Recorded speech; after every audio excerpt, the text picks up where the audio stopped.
Well, well, well. We seem to have found ourselves exploring small towns across the world once again. These 5 subscribers share their creepiest experiences in small towns all over the world. They've been so kind enough to share these creepy experiences with us today. If you have a story that you'd like to hear in a future video, be sure to send it in to the website or the email that you can find in the description down below. I'd very much appreciate seeing your submissions. Now let's get into these stories that'll truly give you nightmares tonight.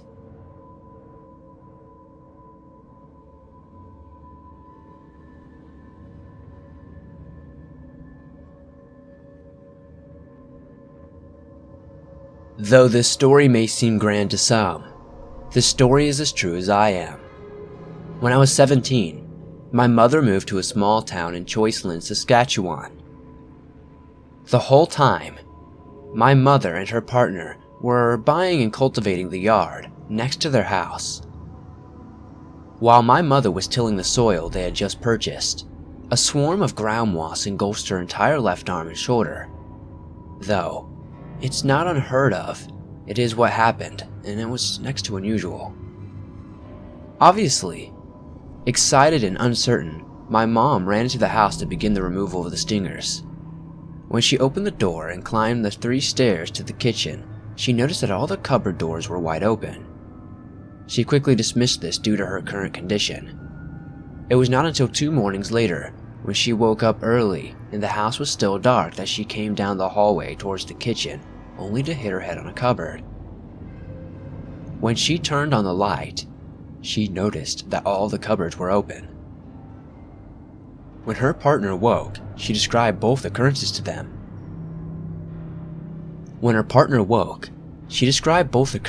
them. He dismissed it being a cat though my mother did not have a cat. He was 19 years old and had trouble getting on the couch, let alone climbing into the counters. As time passed, my mother noticed when she would wake, she would usually find the cupboards open, and on many occasions the pictures on the walls would be moved around. Perhaps one of the earliest and strangest occurrences was that she had some tomato plants growing under some plant lights in the basement bedroom, waiting to be planted. It occurred to her that this bedroom was much too cold for these plants. When she went back on to check on them, they were covered in ice. This prompted her to put a small space heater on the floor below them, but to no avail, the plants would continue to be covered in ice. Needless to say, she did not have tomatoes that year.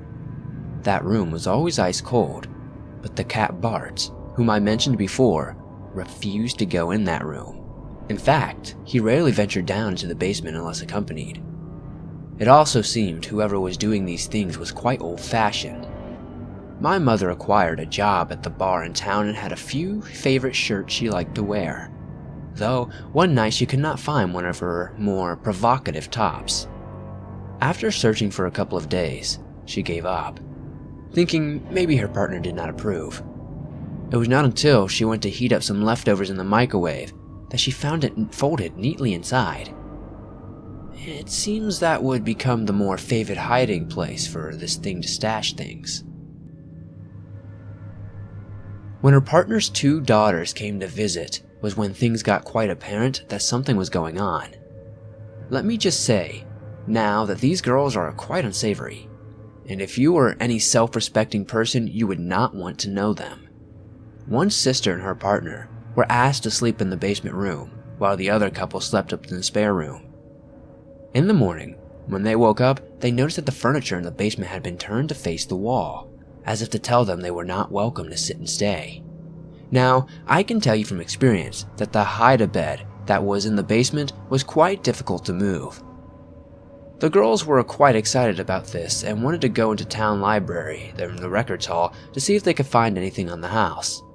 But when they went to put their shoes on, they could not be found. Remembering her shirts, my mother told them to check the microwave, and, to no surprise, they were there. Now, you can believe me or not on what I'm about to tell you next, but my accounts are as accurate as I can remember. I have been considered somewhat of a spiritual beacon. There have been many, Many instances that I have been singled out, though some of those will be saved for other stories. Now during this Christmas of 2000, I made the trip to Choiceland to visit my mother. My first night, as I was sitting up watching some late night television, I heard somebody walking up the stairs. My mother's house was old and at the top of 3 stairs that led from the porch to the kitchen. There was a very loud, distinctive creak. For the next hour, that creak was all I heard. As if somebody was standing there shifting their weight, but I never saw anyone. The next day, my mother and I were making a roast. As we were cutting up vegetables, we could watch the oven dial slowly turning up. We had to yell at him to stop this, after we would not want to burn it down. He seemed to change things all over the house, more so than usual. Then came the whistling.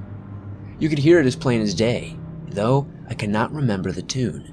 He would whistle all day in the basement, and the only time it would stop is when my mother's partner would come home for work.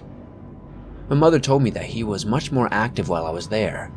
He even seemed to want to invite me into his room. Now, working at the bar, my mother was usually gone at night, so I would sit downstairs in front of the computer. Often, the door to the bedroom would be wide open, followed by a great chill. What was quite odd, as I had forgone using the computer chair for a large high-back chair they had sitting in the corner. This chair they had originally planned on putting in the bedroom in the basement, but after a few attempts they realized that it would not fit. But one night I went downstairs to use the computer, only to notice that that chair was missing. I looked all over the basement for it, but it was not until I looked in the spare room that I found it. We actually had to take it apart to get it out of that room. We found out that there had been a young man named Dennis that lived there. In his mid-30s, he had died in that house after a long battle with cancer. He had moved his room to the basement because it was cool down there, and he often suffered from fevers. Fortunately, my mother no longer resides in that house, but there are many times we would wonder if anyone else had experiences with Dennis. Though I have only mentioned half of the things that occurred in that house, I think now you can understand that we know that this house was haunted, and we are very grateful for the experiences we had there.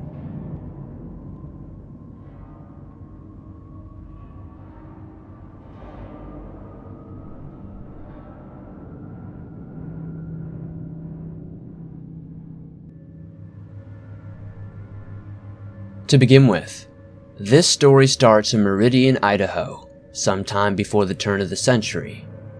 Although 90% of the story takes place in Alaska, it all began with my stepmother having weird dreams, if they were dreams that is, about a little girl. She even said she had seen the little girl once. My brother Caleb was around the age of 3 and had fallen asleep on my couch in the living room. My father had let him sleep there for the night, yet at around 2 or 3 a.m., my brother had woken up and found that his favorite Woody doll was on the arm of the couch. Yet before he could grab his favorite toy, he said a green hand came up from the side and snatched it. It went back down to the side of the couch and disappeared. My brother had gone into my father and stepmother's room, crying about what had happened. The only other thing I know that happened before my brother Tommy and I moved out back up to Alaska, we were both born there, with our mother, was that one time that I walked into the bathroom and the door shut by itself and the light turned off by itself. I then was greeted by 2 deep red glowing eyes in the area of the bathtub.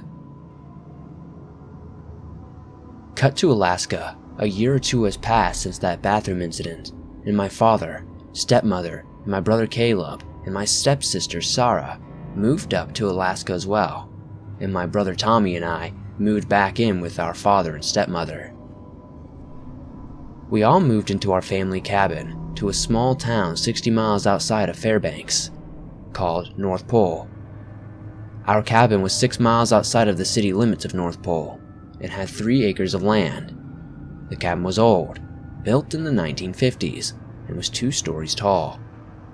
It was, for lack of a better word, creepy. My father, being military, worked 4 on 4 off at Fort Greely, while my stepmother worked 2 jobs, daycare in the day and a bartender at the Moose Lodge during the night. The 4 of us were left to ourselves most of the time, even though Sarah and I, barely 10 at the time, and Tommy almost 8 and Caleb probably about 5 or 6 years old. There were 2 bedrooms upstairs. My brothers and I shared the master bedroom, my father and stepmother the second, and 1 bathroom. The bathroom up there was never used, even when we got the lights to work. If the door wasn't shut, it was as if you couldn't see. Something standing in there that shouldn't be. On the first floor was where my sister's bedroom was. Just past the entryway of the front door, by the dining room, kitchen, and first floor bathroom. From the entryway, you could see straight through the house, past the laundry room and the basement door, into our living room. At night, on the second floor, you could hear something running from the second floor bathroom, down the stairs and back to the bathroom several times at night, sometimes all night. At first, my father thought it was one of us running to the kitchen, until one of us did run into the kitchen, taking the steps 3 at a time. The other footsteps hit every stair on the way up and down. In the master bedroom, where my brothers and I stayed, would get unnaturally cold during the summer. Even though it was 80 degrees outside all night, and ominously cold during 50-degree weather in our winters, one night I saw something standing by our bedroom door. I caught it, thinking it was one of my brothers. It went through the closed door, ran all the way down the hallway and stairs, and continued to do so for the rest of the time that we lived there. My brothers and I hated the room we lived in. In fact, when I was about 3 years old and my grandparents owned the cabin, my brother Tommy and I had been born in Alaska and spent our toddler years up there before moving to the lower 48, I had gotten locked in the same master bedroom, even though the door never had a lock. Maybe the story started before Idaho. Maybe that was a different being. All 3 of us had slept in the same bed when we moved in, until we thought our father came to check up on us on one dark winter night, when the clouds blocked the light of the stars so we couldn't reflect anything. We got our own bed soon after that. We ended up getting a dog from a military couple who were being restationed from Eisen Air Force Base named Hulk. He lived up to his namesake. We watched him scare off female moose who had a baby once. One morning, and to this day, none of us know why he did this. Hulk busted through each one of our rooms and jumped on each of us and tried headbutting us to get up or something. Another time, Hulk came into the master bedroom, popped up on my brother Kayla's bed during a winter night when the stars reflected off the snow, giving our front yard the illusion of never-ending twilight, and he howled like a wolf. The only problem is that he was an American bull boxer mitt, not even part wolf. I've never seen a dog do either of those things again.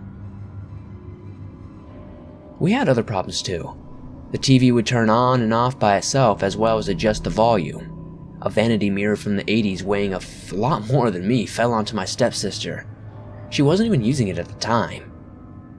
One summer and half a winter, my brothers and I moved into my stepmother's room because we had problems with our breaker box. Not uncommon for an old house. Now, in and of itself, the basement was a whole new type of fear and dread. When you opened the door, you had to go down 6 steps, take a left, and down another 6. Once you reached the basement floor, you had to walk past an unfinished room with an open wall. I looked over once when the lights weren't out playing hide and seek with my friends, and I swear, I saw the face of a decomposing woman. So going to flip breakers wasn't enjoyable to say the least. Now, passing that you'd take a left going to the old basement bedroom into the breaker room. Now in the breaker room, somebody had sprayed painted Candyman all over the wall, so none of us wanted to go fix the breakers. Even in pairs, we were still scared shitless.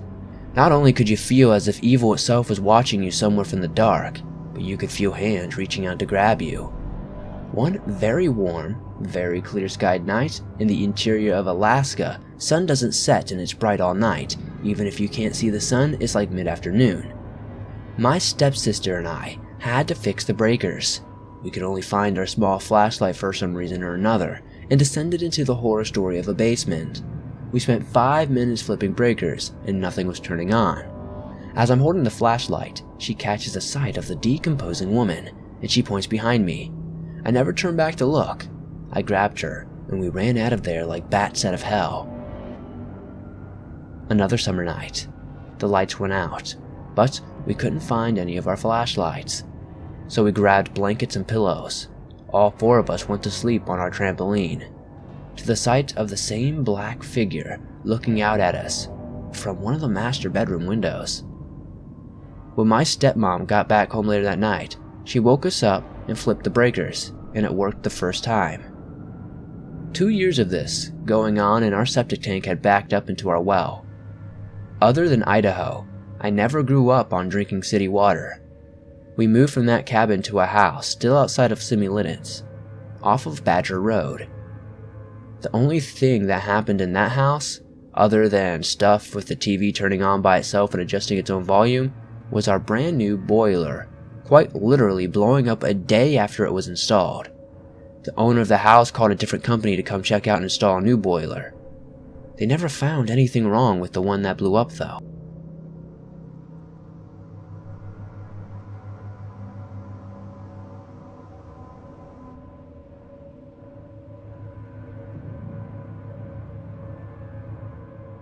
This happened about 2 to 3 years ago. I live in northwestern Montana, and it was my senior year summer. I was going through some personal stuff that year, and I thought the best way to escape from that for now was to get off the grid and go camping in the forest. My plan was to go on a hiking trail that not a lot of people hiked, and get to the small campsite. I packed my gear that everyone brings on hiking trips: food, water, tents, bear spray, etc. When I left, it was after work and it took a couple of hours to reach the beginning of the hiking trail. The hike was 10 miles into the forest, which had winding paths, rocky areas, and thick and overgrown brush that at times was hard to see the trail because of how overgrown the trail has become with the lack of people using it. The trail just leads you deeper into the mountains. The hike was pretty uneventful until I reached the campground. When you come out of the trail into the campground, the first thing you see is just a small open area, about 30 to 50 feet, so just enough to hold a couple of tents. When you look out in front of you, you can see a small lake with trees packed together tight that it's hard to see through, and right above, there are rocky mountains sticking up high in position to where the sun goes over. Surrounding the area are pine trees, making it hard to see more than 20 feet in front of you.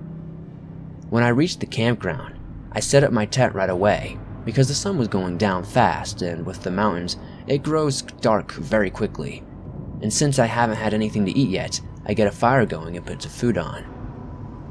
Here's where it starts to begin. Nightfall came.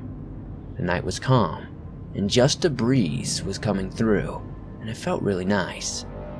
It was coming in very slightly, making the trees just move enough to where it starts to make croaking noises. The night was pretty chilly, and I made a pretty fire, and about an hour into the night, I get this foul smell that just seemed to linger. It must have been coming from the wind, and it made its way to me, I think. But the smell was so strong and felt like it was right next to me.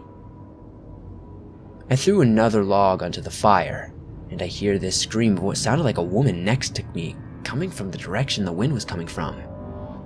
I think, anyway. This freaked the hell out of me, because I thought I was the only person here, because I didn't see any other tents around, and there's no place to set up tents other than the spot I'm in. The scream didn't come from the trail I came from either. The visibility that night came from the campfire, and the moon reflecting off the lake, so I couldn't see very far. But I reached into my backpack and pulled out a flashlight and just slowly started scanning the area for the woman. I yelled back, "Are you okay? What's wrong?" And the woman yelled back, "Help me!" So I said, "Where are you? Are you hurt?" Trying to find the source of the sound. There was a small pause when the woman yelled back, "Come here!" But there was something off about the voice, and I was thinking to myself, the woman didn't sound like she was hurting or anything was attacking her, so that raised a red flag in my mind, and everything I said seemed like it didn't matter to the woman, like she was trying to lure me out of the campsite with the same two words, "Help me!" and "Come here."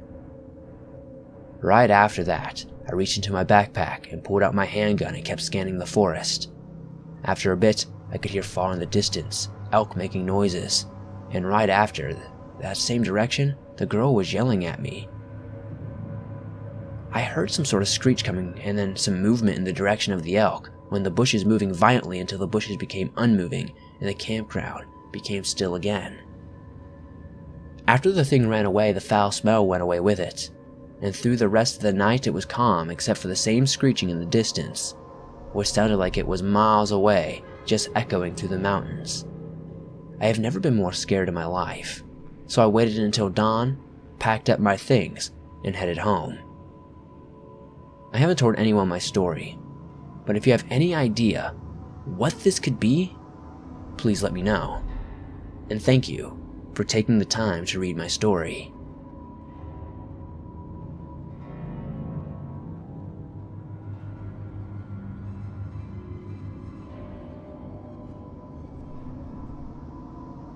This happened about 4 years ago in my hometown. I was a freshman in college and living with my best friend. The town I'm from is a dried up, miserable wasteland. It seems like everyone there is either stuck up or seriously screwed up, and I have stories for miles about the crazies there. My roommate and I were both night people, so we generally ate around midnight. On this particular night, we had a hankering for meatballs, but seeing as we had no ground beef, we needed to make a quick run to Walmart. My pillow also had an unfortunate vodka accident, so I needed to replace that as well. We are both relatively attractive, albeit goofy, young women, so we tend to attract a lot of attention in public. Our town is not too big, but for some reason it has quite a few Walmarts. It's very excessive and very unclassy. We lived about 10 blocks away from the closest one. The next closest one that didn't pose an immediate stabbing danger was about 60 blocks west, and was about 10 minutes from our place. We arrived at the neighborhood Walmart and were entertaining ourselves and enjoying our night. We met a funny guy who worked in the home improvement section. He showed us all the goofy things he built with paint chips. We also chatted with the guy in the electronics department briefly because we had gone to high school with him. Since there are so many Walmart options in our town, generally each location tends to be pretty empty customer-wise, especially late at night. So we were pretty relaxed and, hell, we knew the people there. We were breaking the rule of keeping your head down and mouth shut, but there really didn't seem to be anyone around to notice us anyway. We had been goofing around for about 20 minutes. I can't remember everything we decided we needed, but it was a good basket load. As we made our way to the front to grab one, I noticed that the guy was there again. Who, exactly? I'm not sure. I kind of halted in my steps so I could think better. Why did I think again? My brain answered. Because he's been there. Every aisle we've been on. Even the paint aisle. What the fuck? I decided immediately things were nasty. I gave my roommate that girl eye communication thing so she knew. I love her for that. We walked straight to security and asked the guy to walk us to our car, and he obliged. I told him he deserved a raise, he was a sweetie, and I peeled out of the parking lot. Growing up in the town, I knew every back road and shortcut out of the county, so I took them. I'm extremely protective of my roommate, and I don't even know why. I get a macho boyfriend attitude when I'm around her. So even though there was no way he was following us, I took a threat to our safety very seriously and drove through alleys and down back roads watching the rear view for anyone following us.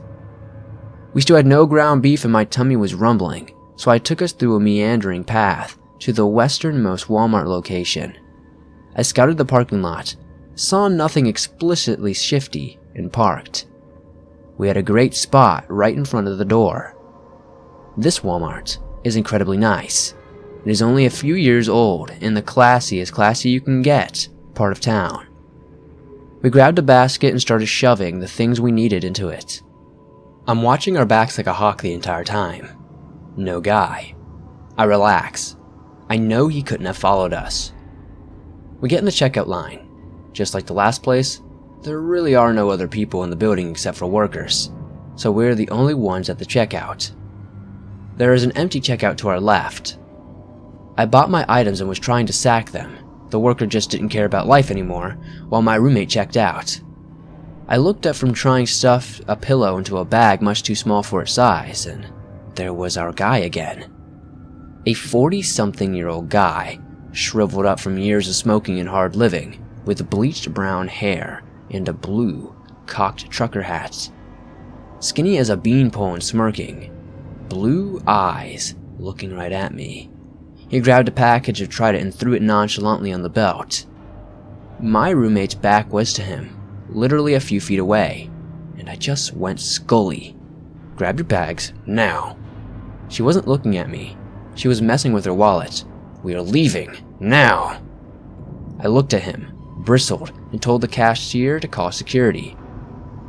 The poor cashier had no idea about life, if I'm honest. He looked at me like I was a talking frog. My roommate didn't look back. She started running. I think back now, it must have been fucking hilarious. A squatty blonde girl running with poorly bagged pillows behind a long lanky girl running from God who knows who, holding 2 pounds of ground beef. I looked back and he was buying his gum, watching us like a wolf. We skidded around the displays and to the door, and I caught my pillow, which was dislodged under my centrifugal force, yelled at security.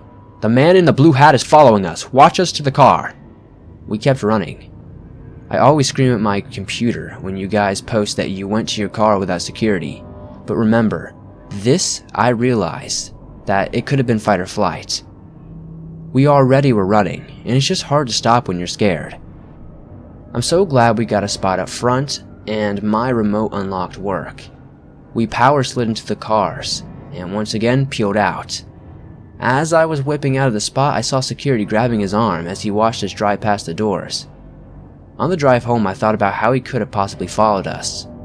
Of course, I was scared he would follow us home, so I took an extra hour before going straight back. I don't know what he was doing. I don't know why he was following us. We are young women, but 2 of us, that's a lot to deal with, I would think. The most I can think is that he was stalking Walmarts.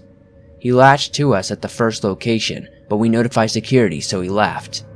He headed to the next closest location to stalk, and surprise, we were there too.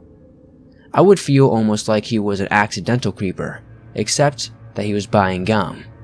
Gum he would literally buy at any corner store in the city. He had nothing in his hands the first time we saw him, and that look. It doesn't matter how silly you feel. Follow your intuition, especially after dark.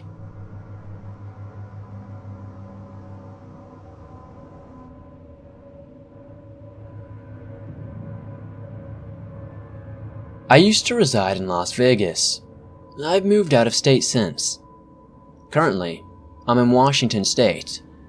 When this took place, I lived right outside of Seattle, maybe a half an hour away at most. I lived in a smaller city known as Everett, and honestly, it's not as nice a place as it used to be. Washington, for whatever reason, has a rather unnecessary high rent rate. My family and I were living in a small apartment for nearly $1,500 a month. So you'd expect we'd be living somewhere pretty nice, right? Of course not. The interior itself wasn't bad, but it was very small for the 3 of us to squeeze into. We made it work, of course, though there were negatives, such as sharing a bathroom, but it wasn't nearly as bad as having the entirety of the grass hill in front of the apartment door littered with cigarettes and used epidermic needles.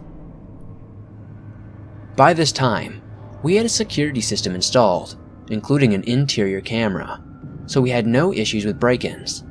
However, my car was constantly being broken into. There wasn't ever anything really to take though. I mean, once they stole sunglasses, and another instance they pried a glass lid open and attempted to funnel gas out. I don't know how well that worked out for them though. Living there was pretty shitty. Our roommate and I even ended up being followed around by some junkie asking for a pipe while grocery shopping across the street from our apartment. The area definitely wasn't ideal. The apartment complex was pretty quiet though. Just be careful outside, I suppose. The neighbors directly above us had quite a few small children, always running around, and their parents spent a lot of time on the balcony, flicking the remains of their cigarettes onto the lawn out front. Obnoxious, but what could you do? The neighbors directly next to us, they had a no smoking sign bolted to their door. This was because they were an elderly couple, easily in their 60s or 70s, and the wife was handicapped and constantly hooked to an oxygen tank. Their middle-aged son seemed to live with them as well, and also took part in littering the lawn. I had spoken briefly to them, mainly warning them about leaving my bike on the balcony, because apparently someone had stolen his wife's 150-pound mobility scooter after they had briefly left it by their front door. I'd seen the son by himself at night mostly, chain smoking and listening to the Walkman pinned to his side. We made a small talk once or twice, while we both happened to be smoking outside, but I didn't make it a habit or anything. He gave off some odd vibes. I ended up enrolling into a trade school, which happened to be out of the state of Oregon. Astoria, Oregon, specifically. I was in a very small town, only really known for it being filming area for both the Goonies and the Kindergarten Cop. It was roughly 4 hours from Seattle, so I wasn't exactly close to home. The first few weeks went very smoothly. I did, however, end up receiving a call from my mom one night. The police had shown up at her apartment door, demanding the information of our elderly neighbors. She couldn't help them, of course. We'd never been more than friendly to them. We had also noticed that their truck hadn't been parked out front lately, in some sort of, maybe they disappeared or something is what we thought, you know? Not much later, an instructor of mine came to a class with a newspaper clipping about a missing girl. He read the article to us and moved on. About a week after this, I was in my town with my partner at the time, and I received another call from my mother. She explained to me that the police had showed up again, this time at the neighbor's apartment. Their truck still hadn't returned. She did, however, end up seeing the elderly man one day after work. Of course, she asked him what was happening, and he explained everything. The missing girl my instructor had brought up before class, his son ended up being responsible for. There was a young girl, either 14 or 15 in California, who their son had been chatting with online. Essentially, he was catfishing her. He portrayed as some 18-year-old man as an online persona. Keep in mind, he was nearly in his 50s. They had been talking for quite some time, and with her teenage angst and all, ended up getting into a fight with her parents, so she decided to pack her things and run away with him. He took his parents' truck out to California and picked her up. She was then held captive in his truck for the next several days.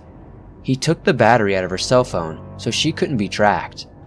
They ended up driving from California all the way to Astoria, Oregon. For whatever reason, after he decided he was sick of abusing and sodomizing her, he parked the car at only a McDonald's in town and just left her there. She managed to get out of the car and explained it all to whoever she happened to come across at the open register. The police were called and her parents immediately drove up to get her, and to add even more salt to the wound, his wife and kids all found out about this via the local news. Turns out, his name is Russell Davini, and he's been charged with kidnapping, rape, unlawful sexual penetration, sodomy, sex abuse of a child, and coercion.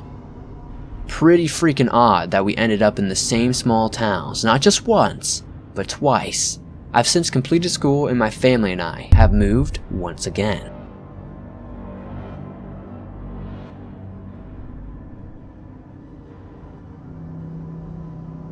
Thanks for watching this video, guys. It's very much appreciated.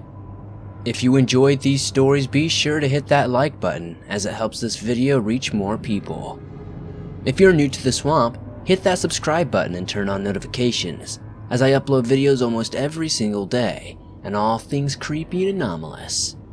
If you have a story that you'd like to send in to hear in a future video, be sure to send it to the email or the website that you can find in the description down below.